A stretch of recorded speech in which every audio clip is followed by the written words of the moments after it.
Assalamualaikum warahmatullahi wabarakatuh. Selamat malam pemirsa. Hadir bersama saya M. Soleh dalam acara Sang Legislator. Pemirsa, dalam perubahan dunia, tidak luput perubahan di Indonesia mulai tahun 45. Kita keluar dari penjajahan, peranan anak-anak muda ada di garis terdepan. Ketika Soekarno jatuh, anak-anak muda juga ada di depan. Dan Orde Baru jatuh pada tahun 1998, mahasiswa atau orang-orang muda ini juga ada di garda paling depan. Sekarang pemilu tahun 2014, banyak orang muda yang boleh dibilang mengadu nasib. Siapa tahu mereka bisa jadi anggota dewan, masuk ke dalam parlemen, bisa ikut merubah kebijakan-kebijakan politik. Tetapi fenomena lain mengatakan bahwa politisi muda juga dianggap gagal. Anas Urbaningrum masih muda, nyatanya belum mencapai puncak kekuasaan, sudah masuk penjara. Ada Nazarudin, fenomena kasus korupsi seperti Gayus juga itu adalah orang-orang muda. Nah, apakah pemilu tahun 2014 nanti itu bagi orang muda ini sebuah kegagalan ketika masuk parlemen, ataukah ini hanya sebuah fase di mana bahwa di pundak orang muda lah negara ini akan bisa berjaya. Di studio telah hadir dua narasumber, politisi yang masih muda dan seorang pemerhati sumber daya manusia. Yang pertama, pemirsa, Bapak Ahmad Suhawi. Beliau caleg Partai Golkar, DPR RI, Dapil 1 Jawa Timur, nomor urut 4.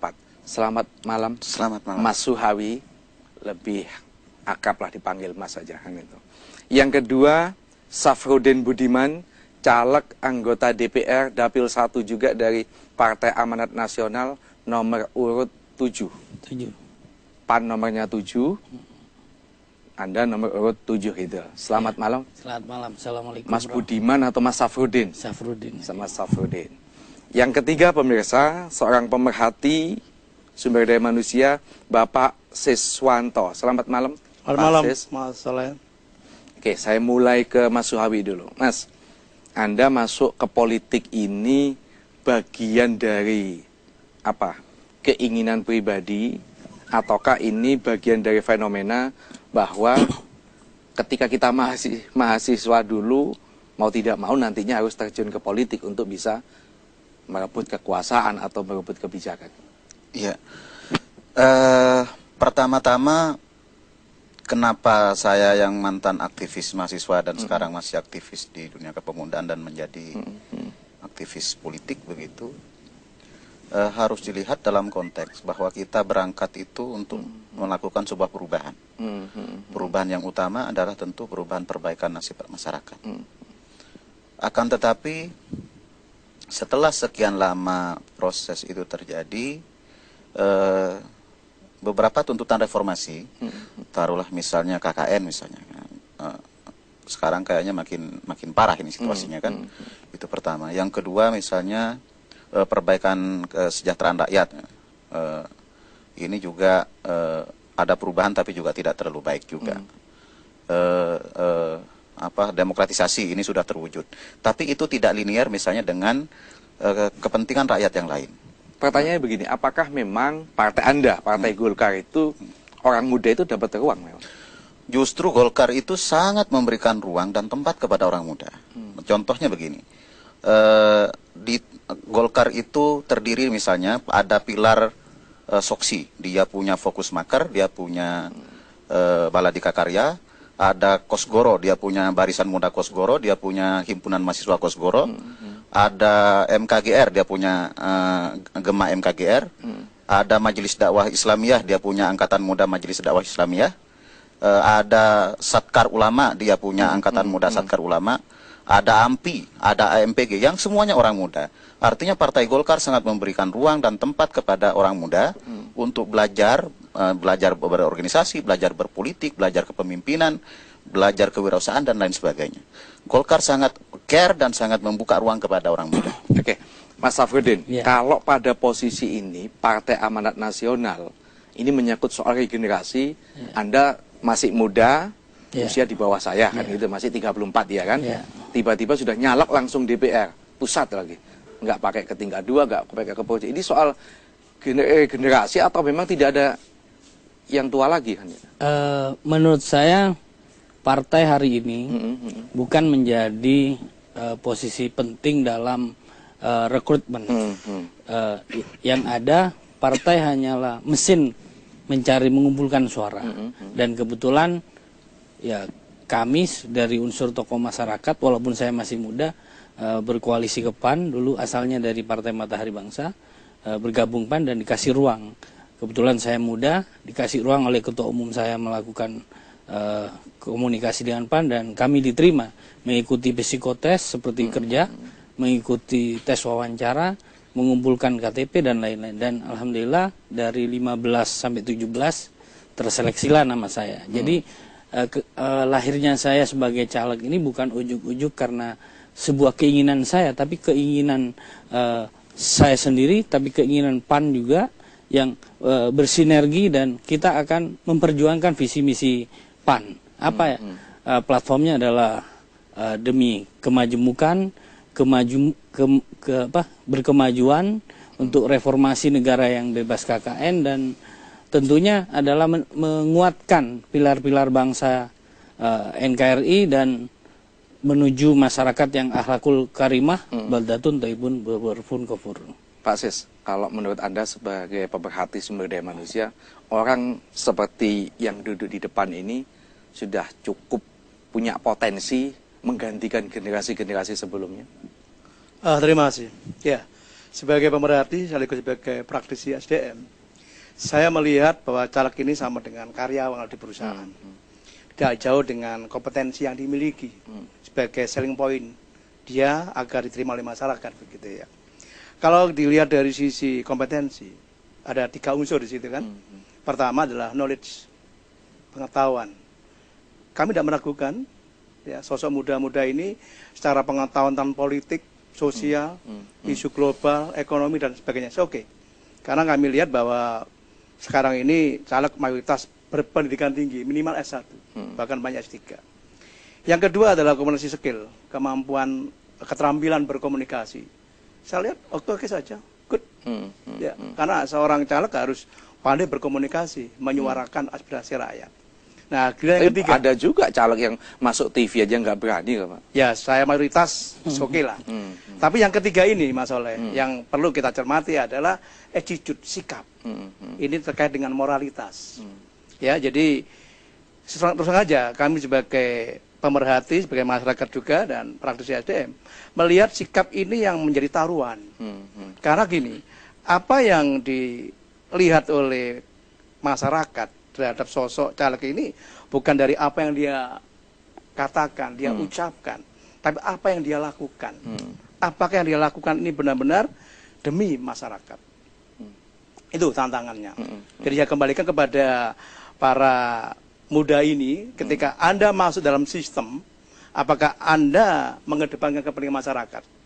Atau kepentingan pribadi? Ya. Kan itu. Saya ingin koreksi ya, Pak, gimana? Pak Sis sedikit. Golkar itu tidak pernah menempatkan calegnya itu seperti karyawan. Barangkali di partai lain itu bisa terjadi, Pak Sis, tapi tidak di Golkar. Golkar itu semua kadernya berproses dengan baik, siap ditaruh di mana saja dan siap berkarya di mana saja. Itu yang paling penting. Karena Golkar memang mendedikasikan kader-kadernya untuk menjadi politisi yang baik, yang kompeten, yang profesional. Dan rata-rata, makanya kita menyebutnya golongan karya kan. Kader-kader Golkar itu punya karya di tempat lain, punya profesi di tempat lain. Kayak gitu. Makanya harus dimaklumi. Artinya Golkar itu bukan tempat sampah bagi para pemuda, Ini politisi. memang terseleksi dengan baik melalui lembaga-lembaga organisasi-organisasi kepemudaan, termasuk melalui Trikarya dan Hasta Karya itu yang menopang Golkar. Jadi kurang tepat kalau karyawan. Sebentar. Yang saya maksud bukan berarti caleg itu bukan tidak. Unsur kompetensinya sama. Secara konteks itu 3. Cuma kontennya beda. Ya, di sisi kompetensi yang sikap, ini ada bagaimana para caleg ini punya sikap negarawan. Oke, ya. Mas Awi, nanti saya pengen tanya begini. Bagaimana proses unsur orang muda di masing-masing partai politik itu loh, soal kaderisasinya. Karena saya tidak mau bahwa anak muda itu hanya sebagai lip service. Oh ini loh Golkar ada anak mudanya, PAN ada unsur mudanya. Tapi jangan dijawab dulu, kita lihat sejenak pemirsa.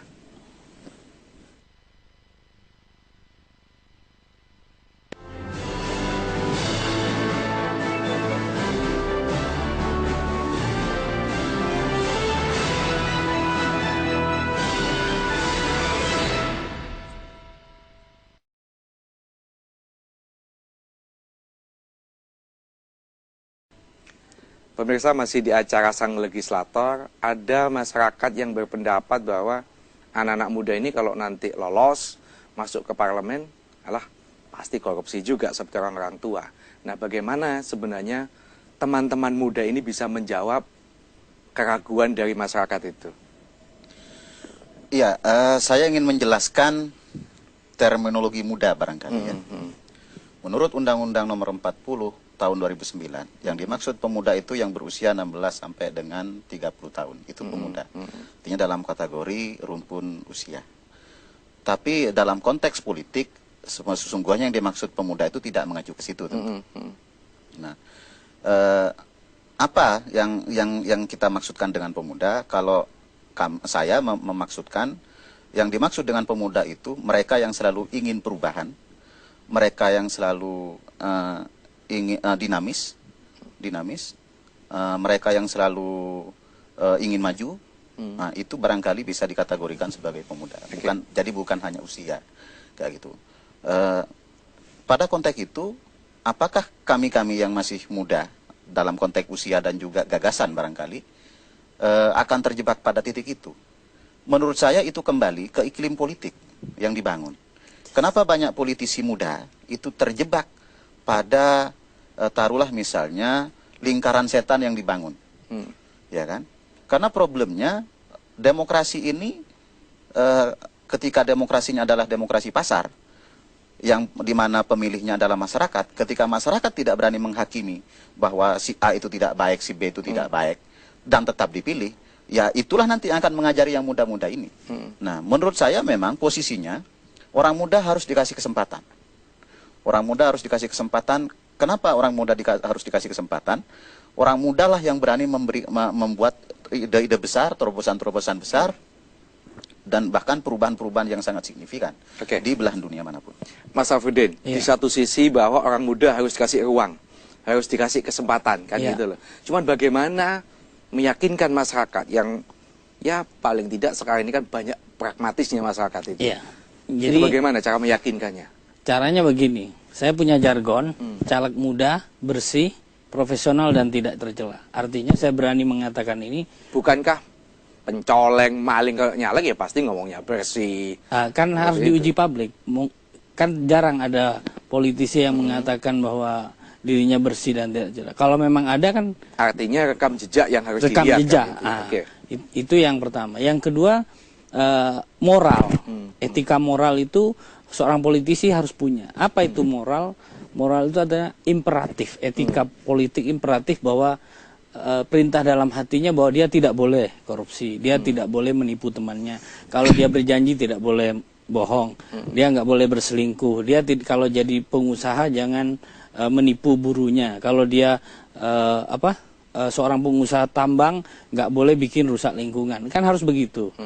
Oleh karena itu DPR ini, legislatif ini adalah ruang yang sangat besar dan potensinya juga sangat besar, apalagi dia bisa menentukan undang-undang sesuai kapasitasnya dan kapabilitasnya, baik mengajukan undang-undang, mengajukan peraturan, mengajukan hak budget. Ini sangat vital. Kalau salah yang memimpin dan etika politiknya dan etika moralnya itu sangat rendah, maka mohon maaf, Akil Mukhtar bisa terjadi, Anas Urbaningrum mungkin, dan lain-lain.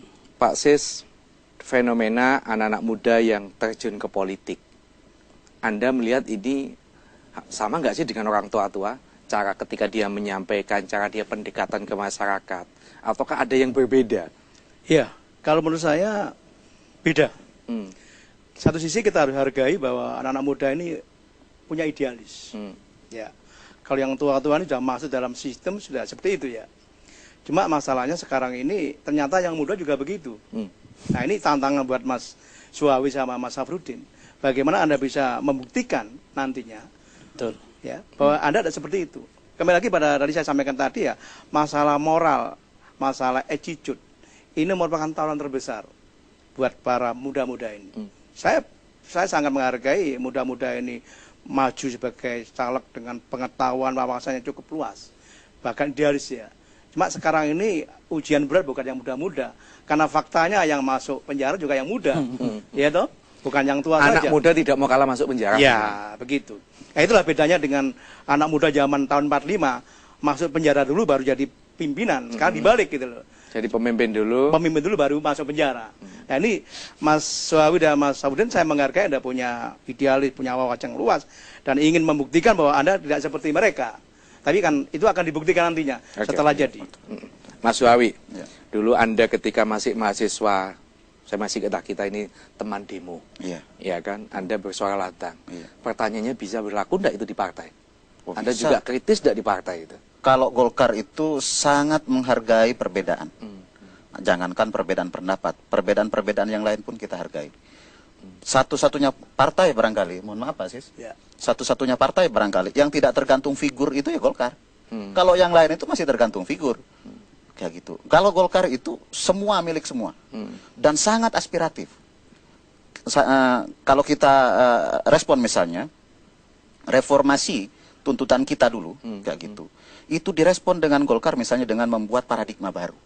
Bagaimana Golkar merespon perubahan, tuntutan demokratisasi dan lain sebagainya. Disusun itu, kayak gitu.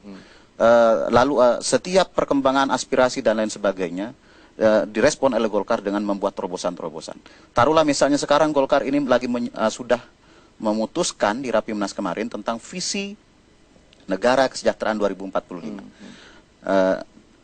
Berangkat dari titik tolak bahwa arah pembangunan bangsa ini makin amburadul karena kita tidak punya haluan sesudah DPR dicabut kewenangannya. Makanya Golkar membuat cetak biru, blueprint tentang arah pembangunan bangsa untuk 100 tahun kemerdekaan Indonesia. Yang itu meliputi semua aspek kehidupan, termasuk masalah pemuda ini. Oke. Gitu. Kalau di PAN, PAN Rumah Aspirasi. Kalau PAN ini partai terbuka, yang pertama partai anak Terbuka NU. gimana? Gak pakai genteng atau gimana? Gak pakai Artinya dinding? dia menjadi payung, payung melindungi semua, tenda kultural. Ada orang NU, ada Ramomon, jadi dari Bupati. PAN, ya Bupati, ada beberapa anggota DPR juga dari NU, jadi partai anak NU. Ada Pak, kita juga partai anak nasionalis, ada dari PDP bergabung ke PAN. Ini menyalahi tohnya ini sebenarnya. Kenapa? PAN itu didirikan dan Oleh deklarasikan sebagai partainya Dan Muhammadiyah. dia kader Muhammadiyah. Iya, kader Muhammadiyah. Ini jadi- Artinya bahwa PAN itu adalah partai terbuka. Banyak anak muda. PKS pun non Muslim sekarang sudah ada yang Sudah masuk. Kan masuk. itu. Ada dari Rodi dari Artinya ini menjawab bahwa kalau PAN itu berkutat pada garis Muhammadiyah, ya, aktivis ya PMI dipilih sama juga masyarakat kan.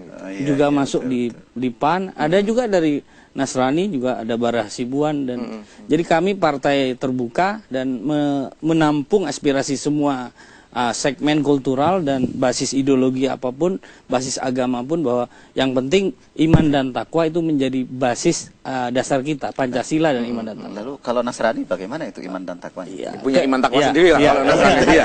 Ya, kira-kira seperti Iya, itu. iya, iya. Terus sebenarnya yang bersih, anak muda politisi yang berhasil banyak. Salah satunya ada Sultan Syahrir, tokoh muda, 26 sudah mimpin PSI. Itu tahun 45. Ada Ibu Hovifah yang masih muda, yang layak, yang sampai detik ini masih bagus, berjuang penuh komitmen. Nah, kan bisa kita Meskipun contoh. dikalahkan di MK gitu ya. Iya, kira-kira masih banyak juga tokoh-tokoh muda yang ada baik lah. Saya pikir tidak hanya beberapa saja yang jelek. Nah, tinggal kita. Saya berharap mendoakan nih Mas Suawi juga terpilih amin. dan bisa menjadi politisi yang bermoral, termasuk saya, termasuk mungkin yang di depan ini. Kalau saya begini, barangkali anak muda ini akan mampu menjaga komitmennya dengan dua syarat. Apa itu syaratnya itu? Pertama, rakyat memilih karena Kasih memang kesempatan, ingin perubahan, kasih artinya kepercayaan. kasih kepercayaan, Oke. dipilih karena dikasih itu. Yang kedua, karena kekuasaan yang cenderung korup, maka anak-anak muda yang jadi yang jadi legislatif nanti itu harus selalu dekat dengan rakyat agar selalu diingatkan, kalau perlu dijewer. Kalau sudah terlalu asik di sana bisa lupa diri. Itu. Dan apakah itu bukan janji ya Pak Sis? Semua orang kalau mau nyalek pasti janjinya seperti itu. Maaf Pak Suhawi, bukan saya bicara karyawan. Ketika saya wawancara yang kan seperti itu, Pak saya nanti mau akan begini Pak. Gaji berapapun saya terima itu Pak. Saya akan pulang ke malam Pak. Saat dia berharap begini. Orang berjanji itu kita lihat dulu. Berjanji dalam kondisi apa? Kondisi ada sesuatu yang diharapkan atau tidak?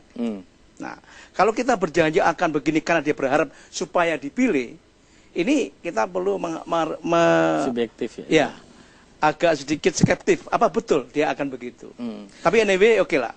Apa yang disampaikan Pak Suhawi dengan Pak Safruddin. Anda telah berjanji di depan kayak ramai ya, depan penonton TV SBY ini bahwa Anda kelak akan menjadi seorang yang bermoral, akan menyuarakan rakyat di Golkar, suara rakyat, begitu kan? Jadi mungkin begini Pak Sis, saya setuju bahwa dengan Mas Soleh juga, bahwa sekarang ini semua orang berjanji. Tapi ada satu hal barangkali yang membedakan kita-kita yang berangkat dari aktivis. Yang membedakan janji orang tua dengan orang muda. Pemirsa, di masyarakat sekarang ini gejala money politik sudah banyak diperbincangkan. Entah caleg yang sudah mulai mendata KTP masing-masing pemilih, entah tim suksesnya menjanjikan nanti kalau terpilih akan ada bonus sapi dan lain sebagainya. Ada juga yang akan memberangkatkan ke Wali Songo, ke Wali banyak hal. Tapi itu adalah money politik, di mana money politik menurut undang-undang pemilu adalah sebuah larangan dan hukumnya kena pidana kan gitu. Nah, bagaimana sih politisi muda, orang-orang muda itu melihat fenomena money politik, atau mereka itu menjadi bagian dari money politik itu? Mas Suhawi, silakan jawab. Anda ini bagian atau menentang? Kalau saya termasuk yang menentang. Oke. Ketika ada orang bertanya sama saya selalu jelaskan. Anda saya kasih uang sekarang 50, 100 ribu, habis itu kalau saya terpilih, saya hanya akan bilang dada sama Anda.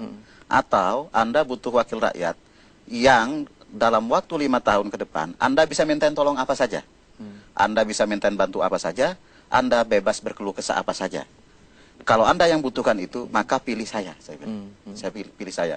Kalau Anda butuh anggota DPR yang setelah terpilih, dia melupakan Anda, setelah terpilih, Anda telepon saja susah, cari yang kasih duit. Saya bilang, cari yang kasih duit. Jadi kalau saya selalu tegas mengatakan itu. Yang kedua, saya berpegang pada bahwa money politik itu pidana secara hukum. Baik yang memberikan maupun yang menerima itu bisa sama-sama bisa dipersoalkan secara hukum. Dan secara moral, saya berpandangan bahwa al-murtasi wal murtasi finnar, yang menyuap dan yang disuap neraka. Itu. Ini ada caleg Golkar pakai dalil ya Pak. Ini PAN ini harus pakai dalil juga ini PAN ini. Gimana kalau PAN melihat fenomena money politik? Ya, money politik itu racun. Jadi seperti istilahnya racun. Tapi kok banyak masyarakat suka racun berarti ini ya? Ya karena mereka tidak sadar. Nah, ini kan perlu dibangun kesadaran. Kalau 5 tahun mereka sabu-sabu lah ini. Ya, sabu-sabu. Kayak minuman keras itu money politik. Terima uang katakanlah kalau sekarang 50 sampai 100. Tapi habis itu 5 tahun nggak akan ingat pada yang milih. Kenapa? Karena sudah merasa dibeli. Seperti tukang becak tadi. Bahwa setelah bayar putus sudah nggak pernah ketemu selo. Kapan-kapan boleh ketemu. Oke. Sebelum dilanjut, Mas Safruddin ada penelpon ini pendapat masyarakat. Selamat malam. Halo, selamat malam Pak. Dari mana Pak? Dari Jayan di Surabaya. Langsung Pak Jenal, suaranya kecil. Yang kenceng Pak Jenal. Masih muda juga ya? ini kan? Ya gini, mau tanya masalah idealis anak muda. Yang saya pertanyakan itu sejauh mana dan sekuat apa idealis itu nanti kalau sudah masuk di sistem legislatif berbenturan dengan kebijakan partai atau kebijakan fraksi. Karena yang banyak orang yang idealis dulu tokoh dari himpunan mahasiswa akhirnya jadi legislatif. Ternyata kalau ada penanganan suatu masalah mereka sudah dibaiat sama fraksinya, partainya, harus setuju.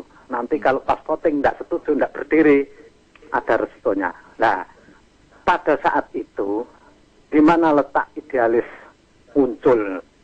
Apakah kuat? Apakah tidur idealisnya? Apakah lupa dengan idealis? Oke. Terima kasih.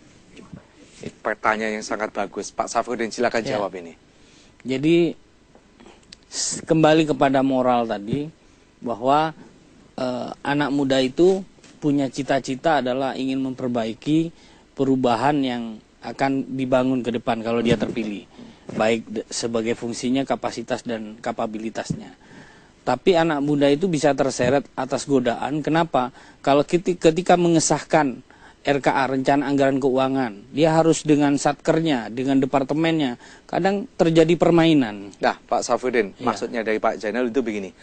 Andai kata ada sebuah kebijakan politik dari partai Anda, Ya, PAN kadang atau partai Golkar, juga maksud saya begini, antara kepentingan rakyat dengan kepentingan partai yang tidak sama, mau pilih yang mana? Kalau saya tetap pilih kepentingan rakyat, karena partai Artinya ini mempertahankan idealisme. idealisme, walaupun Direkol resikonya pun ya siap. bukan hanya kalau dipecat pun siap gitu ya. Siap. Pak Suhawi? Jadi begini, perbedaannya barangkali sekarang ini. Sekarang ini kan sudah proporsional terbuka. Rakyat itu lebih banyak memilih caleg. Jadi sudah bukan partai, itu pertama. Soal mekanisme pembuatan keputusan di fraksi, itu kalau partai kami itu sangat demokratis. Orang bisa tidak setuju, bisa ini berdebat di situ, ya kan? Dan itu bisa sangat lama, bisa bahkan bisa voting dan lain sebagainya. Kalau kembali ke saya, sejauh mana komitmen saya memaknai saya jadi anggota DPR ataupun tidak. Itu pertama, saya memaknai itu sebagai amanah. Amanah itu amanah masyarakat atau rakyat yang saya wakili. Dan yang kedua, amanah itu akan saya pertanggungjawabkan sesudah mati kelak. Artinya, pada titik itu, ya kalau saya takut dengan amanah yang diberikan itu, ya berarti saya konyol kan kayak gitu. Oke. Pak Sis, Ya. meyakinkan tidak ini janji-janji soal idealisme ini? Sekali lagi gini, idealisme ini kan perlu diuji. Ya. Ketika orang masih di luar sistem, dia akan ngomongnya idealis sekali. Nah, kalau saya boleh mengutip pernyataan dari almarhum Jenderal MZ ya. Kalau kita nguji iman jangan di masjid. Tapi nguji iman di diskotik, di kafe, di nightclub. Ya, Nah, sama kalau juga. politisi ini diujinya di mana? Nah, diujinya manakala Kasih duit beliau-beliau dulu. ini berada dalam suatu sistem yang itu rentan dengan uang. Karena uang ini beda dengan darah. Kalau darah kan ada golongan O, golongan A, golongan B. Kalau uang ini kan cocok dengan siapapun, tidak ada golongannya. Mau pakai dolar? Ya, mau pakai siapapun cocok. Nah, ini fakta membuktikan seperti itu. Ya, seperti halnya saya sampaikan tadi, Mas Anas juga orang aktivis HMI dan idealis. Ketika menjadi ketua KPU saat itu dia milih naik bis ke kantornya kan, tidak mau terima mobil. Nah, sekarang apa ya Pak? Ketika dia berada dalam suatu kondisi Sistem, Pak, dalam yang satu memungkinkan, walaupun mungkin dia menolak, tapi digoda. Tapi dan begini digoda. Pak Sis, paling tidak tantangan anak-anak muda itu bahwa yang masuk atau terjun ke politik itu kan tidak hanya Anas, tidak hanya Nazarudin orang-orang muda, banyak juga seperti Rieke Diah Pitaloka, artinya cukup bisa dipertanggungjawabkan kan gitu loh. Ini yang pas. Saya perlu menjelaskan apa yang disampaikan Pak Sis. Gimana? Kenapa misalnya orang sekali beranas dengan moralitas yang baik, terkader dengan baik, bisa terjebak di situ? Pak Sis harus lihat, ketika dijadikan ketua umum, kayak gitu. Anas barangkali tidak tahu bahwa ada bandar-bandar yang beredar di seputar dia yang menjadikan itu. Itulah situasinya. Kayak gitu. Ketika politik itu menjadi high cost, menjadi sangat mahal, ya itu akan mudah menyeret siapapun. korupsi. Nah, itu tantangan. Dan yang bisa merubah itu orang muda, Pak Sis. Nggak mungkin orang tua. Faktanya Anas kalah. Dengan tantangan itu. Karena kurang banyak anak mudanya. Iman dan takwanya lemah tadi. Orang mudanya kurang banyak, Pak Sis. Makin banyak orang mudanya, makin banyak orang berani. Tentu dalam Bukan konteks semakin demokrasi. terjebak kalau semakin banyak. Makin banyak. Jadi begini, konteks demokrasi ini kan harus dimaknai bahwa kalau ada 10 orang, ya kan, disuruh memutuskan yang 6 pencoleng, yang 4 ini orang baik dan ustadz, keputusannya pasti yang menang keputusan pencoleng. Makin banyak orang baik yang masuk ke situ, tentu keputusannya akan makin baik. Artinya yang idealis ini akan menjadi mayoritas kan? Yang idealis akan menjadi mayoritas. Oleh karena itu rakyatlah yang harus menentukan. Harus makin banyak orang baik yang jadi.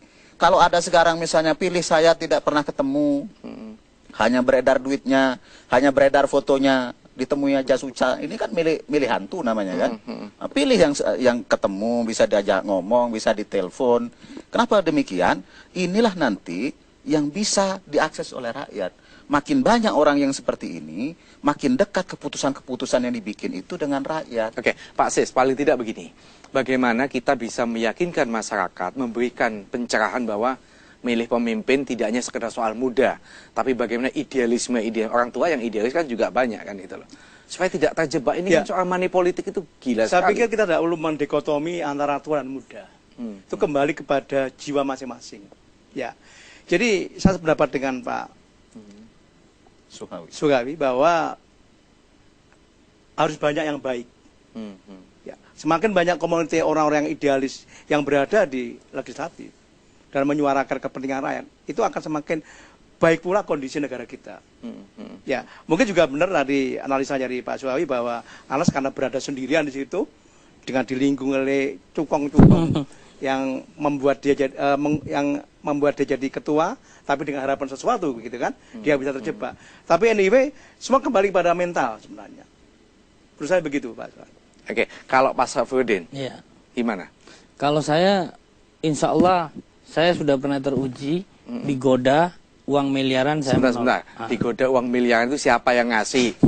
Ya, saya supaya mundur dari dulu waktu dukung Bu Hovifa, mundur untuk pindah dukung yang lain. Saya mau dikasih uang 2 miliar, saya nggak mau. Saya milih yang kecil aja. Karena waktu itu karena pengennya 5 dikasih 2 akhirnya 0 gimana? Karena ya harus jelas ini. Karena kita sudah komitmen bahwa mendukung karena mengusung pasangan ini dengan idealisme dan sudah kontraknya segini, terus harus kita mengkhianati. Itu saya nggak mau. Alhamdulillah saya tidak teruji di sini dan saya menolak. Andai kan waktu itu saya terima uang 2 miliar untuk kampanye, saya bisa buat money politik, tapi tidak saya lakukan itu. Ini menunjukkan bahwa kenapa saya harus ungkapkan bukan karena saya riak, tapi bahwa ini contoh bahwa ke depan politisi ke depan harus juga menolak disuap, jangan menyuap, menolak korupsi, juga jangan korupsi. Terakhir membangun gerakan bersama menolak money politik supaya terpilih kader-kader partai yang terbaik. Pemirsa, politisi muda ini tidak hanya sekedar memberikan janji, tapi juga mengajari kepada kita semua bahwa memilih pemimpin jangan dilihat uangnya, tetapi bagaimana rekam jejaknya, bagaimana prestasinya, apakah sudah terbukti di masyarakat atau tidak. Kita rehat sejenak. Masih di acara Sang Legislator. Pak Sis, apa yang disampaikan 2 politisi muda ini kan idealis sekali menurut saya. Tapi apakah idealisme itu bersentuhan langsung dengan masyarakat? Anda punya pendapat bagaimana supaya masyarakat itu betul-betul melihat pemimpin ini bukan soal duit gitu? Ya. Begini, saya melihat yang membuat baik para caleg ini bukan cuma calegnya sendiri. Masyarakat juga harus bisa membuat baik. Jadi karena kadang-kadang juga masyarakat sendiri yang menggoda-goda minta duit, ya toh. Wani piro begitu kan. Sehingga akhirnya cara pragmatisnya daripada ribet-ribet kasih uang aja biar milih saya. Tetapi saya sebagai orang yang netral bukan sebagai seorang politikus, ya kami berharap bahwa bangsa kita harus semakin cerdas. Caleg-caleg yang obral uang itu pasti di belakang hari akan minta balen. Kan begitu ya. Jadi kalau kita ingin mendapatkan calon legislatif yang baik yang akan mengedepankan kepentingan rakyat, maka pilihlah yang bersih dari money politik. Yang itu benar-benar akan ikhlas membantu kita. Oke, sebelum ke Pak Suhawi, ada penelpon. Selamat malam. Ya, selamat malam. Yang keras Pak, dari mana Pak?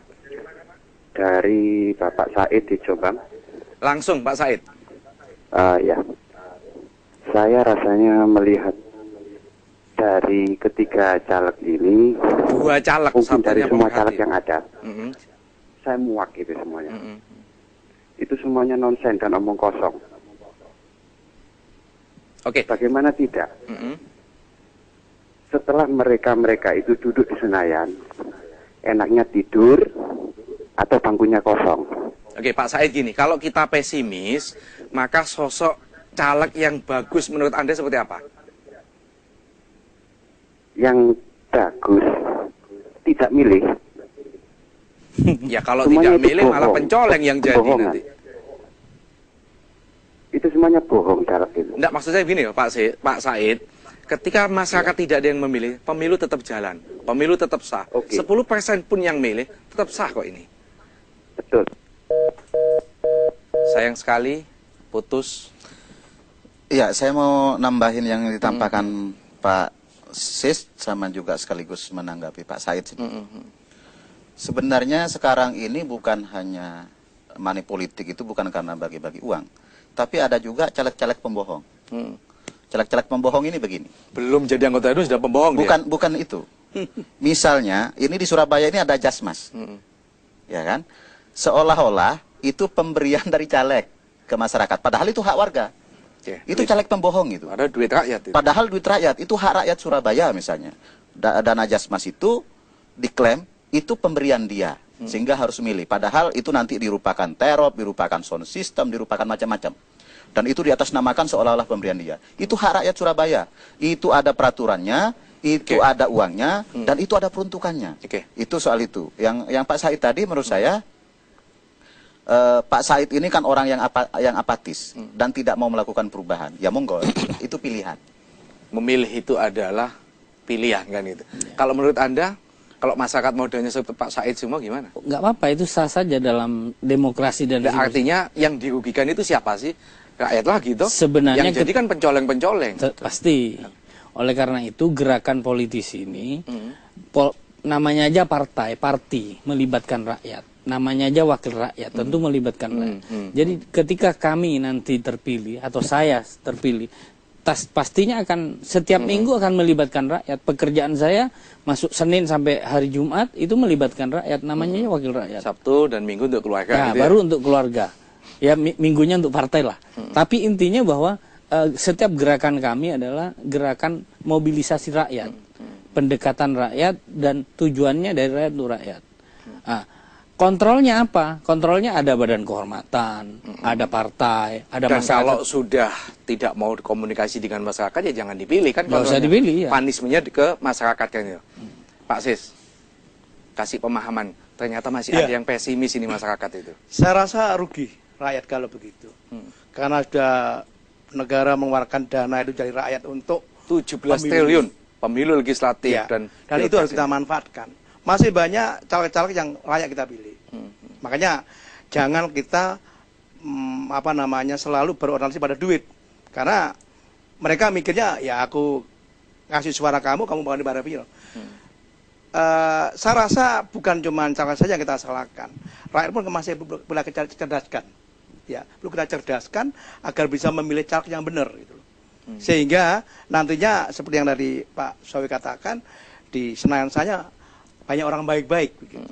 Nah, kalau kita skeptis tidak mau memilih, tidak objektif, suaranya, kalau yang negatif aja yang dilihat. Ya. Politisi yang baik juga masih banyak. Masih banyak. Iya, Masih tadi banyak. itu Rike. Makanya sekali lagi jangan pilih caleg yang menggunakan uang.